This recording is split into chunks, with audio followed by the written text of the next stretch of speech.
Bonjour chers étudiants.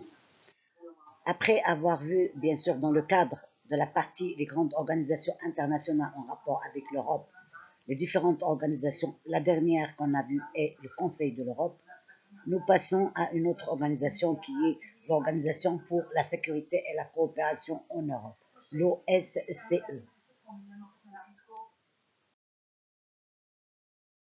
L'Organisation pour la sécurité et la coopération en Europe, OSCE, est une organisation régionale de sécurité qui a succédé en 1995 à la conférence sur la sécurité et la coopération en Europe.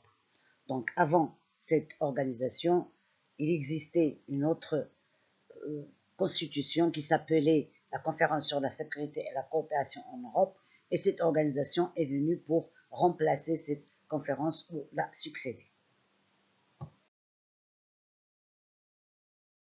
En effet, la conférence sur la sécurité et la coopération en Europe, qui existait avant l'Organisation pour la sécurité et la coopération en Europe, a été créée par l'acte final d'Helsinki en 1975.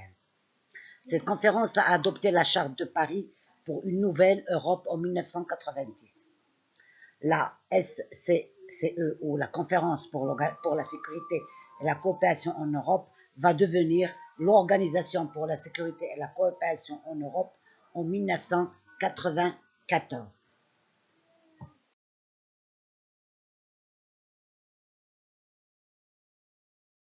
L'OSCE est un acteur essentiel de la relation pan-européenne, la sécurité pan-européenne, en sa qualité de seule institution où la Russie, les États-Unis, le Canada, tous les pays d'Europe et d'Asie centrale peuvent dialoguer directement, et ceci dans un cadre multilatéral et sur le même pied d'égalité. La question qui se pose dès lors, quels sont les objectifs de cette organisation pour la sécurité et la coopération en Europe? Les objectifs de l'OSCE sont d'abord le respect des droits de l'homme et des libertés fondamentales, deuxièmement la coopération entre les États et troisièmement le développement de la sécurité commune. Voyons maintenant quels sont les organes de négociation et de décision au sein de l'OSCE. Nous avons d'abord le Conseil permanent. Le Conseil permanent, c'est le principal organe permanent de l'OSCE qui est chargé des consultations et de la prise de décision sur le plan politique. Deuxièmement, il y a le conseil ministériel. Alors, le conseil ministériel se réunit chaque année en regroupant les 57 États participants de l'OSCE. Troisième organe, l'Assemblée parlementaire. Cette assemblée est composée de 320 membres. Elle tient 2 sessions par an et adopte des résolutions dans des domaines de compétences de l'OSCE. En effet, l'OSCE, dans le cadre de ses actions, adopte une charte de sécurité qui réaffirme les principes et les objectifs précédemment définis et élargit ses possibilités. Et bien sûr, bien d'autres critères. Passons maintenant à une autre partie de notre cours qui s'intitule les organisations internationales non gouvernementales, bien sûr qui sont aussi en rapport avec l'Europe. Alors, nous avons ce qu'on appelle les OING. Commençons d'abord par définir ce que ça veut dire une organisation non gouvernementale. Une ONG. Une ONG est une organisation non gouvernementale à but non lucratif qui est d'intérêt public et qui ne relève ni de l'État ni d'autres institutions internationales. Les ONG n'ont pas le statut de sujet de droit international. L'habitude est de réserver le terme aux personnes morales à but non lucratif financées par des fonds privés. Mais bien sûr, avec l'élargissement de ces organisations et l'augmentation de leurs chiffres, c'est-à-dire par le monde, elle est devenue une organisation avec qui a l'appellation organisation non gouvernementale, ONG. Sont les principaux critères qui définissent une ONG. Alors, les principaux critères qui définissent une ONG sont d'abord le but non lucratif de par son action, son indépendance financière, son indépendance politique et la notion d'intérêt public dont on a parlé plus haut. Une ONG est une personne morale qui, bien que n'étant pas un gouvernement, elle intervient dans le champ national ou international. Donc, elle peut intervenir pour toutes les questions concernant les affaires internationales ou nationales. Les relations juridiques internationales sont traditionnellement de relations uniquement entre États ou entre gouvernements. On considère parfois le Comité international de la Croix-Rouge comme l'ancêtre des ONG, donc comme le père des ONG, parce que c'est le premier qui a été créé au niveau mondial, bien qu'ayant un statut hybride spécifique vis-à-vis des États.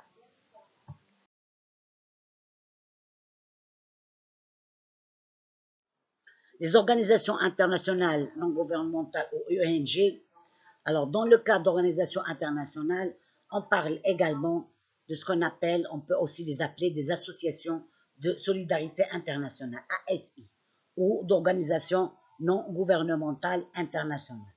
Donc les deux appellations sont exactes. En France, le secteur des associations de solidarité internationale emploie près de 51 000 personnes en équivalent temps plein, dont 71% sont des salariés.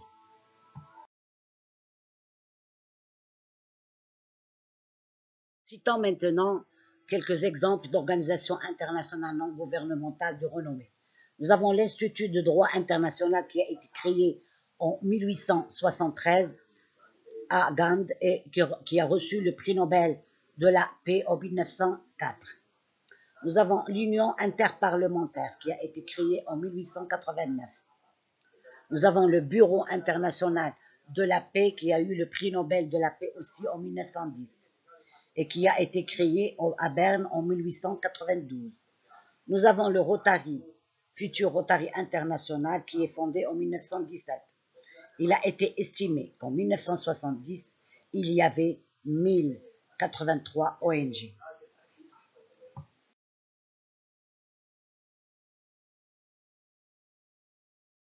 Parmi ces associations, certaines œuvrent dans un créneau très particulier, comme par exemple l'Amnesty International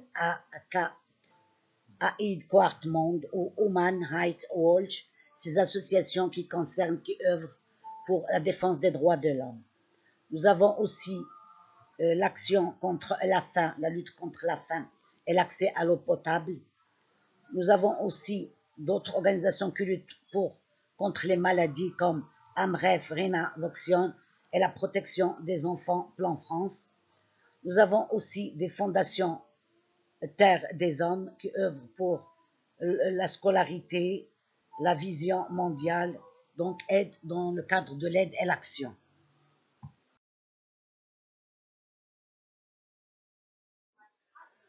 Il y a aussi des organisations, des associations ou organisations qui œuvrent aussi dans le cadre de l'économie mondiale, comme les mouvements altermondialisés, comme ATTAC. Il y a aussi celles qui luttent contre la pauvreté, exemple ADA. Il y a aussi les associations pour la sauvegarde de l'environnement ou de l'écologie, comme l'association appelée les Amis de la Terre. Il y a aussi la protection de la nature, comme Greenpeace, Sea Shepherd, Conservation Society ou WWF.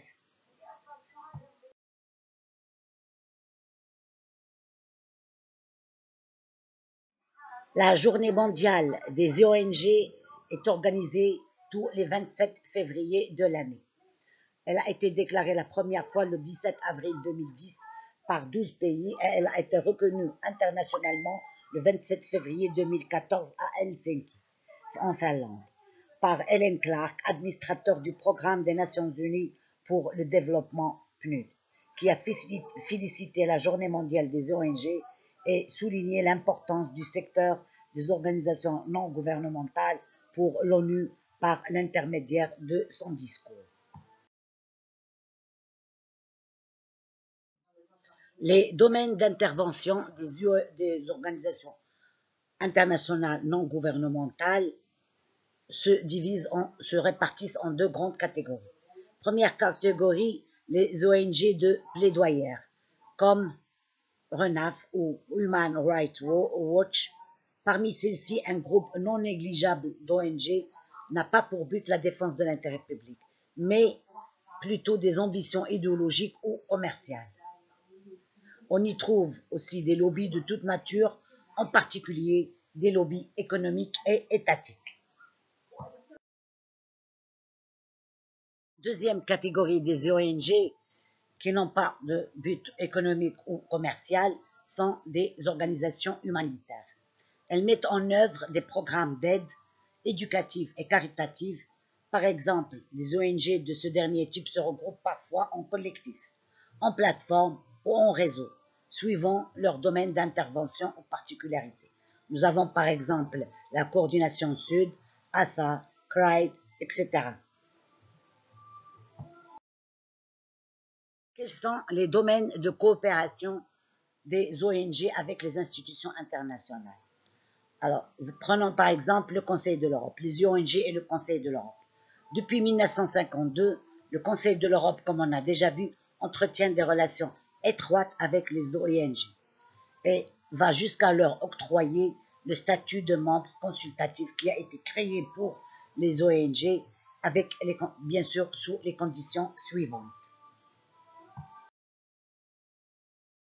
Première condition, c'est d'abord, il faut que l'ONG soit particulièrement représentative au niveau européen, c'est-à-dire qu'elle soit très active au niveau de l'Europe.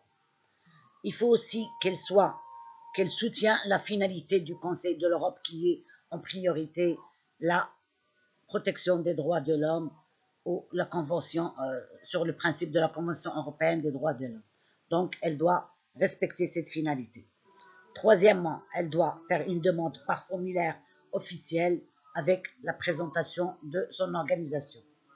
Et en dernier lieu, on peut lui octroyer le statut participatif du Conseil de l'Europe, au Conseil de l'Europe. Voyons maintenant les relations entre les ONG et l'Union européenne. Depuis sa création, l'Union européenne a développé des structures et modalités de dialogue très importantes avec la société civile. Et ceci dans deux buts, afin d'impliquer les différents acteurs dans la définition et la mise en œuvre des politiques et afin de les faire profiter aussi des opportunités de financement.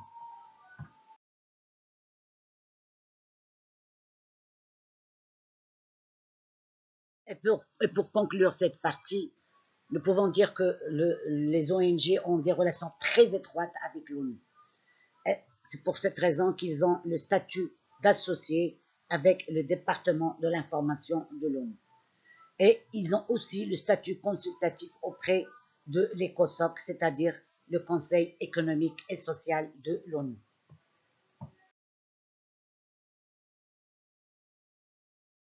Alors, pour le suivi de vos cours, veuillez consulter, chers étudiants, votre plateforme e-learning de l'établissement ISTH, www.isthmaroc.com, pour le suivi de vos cours.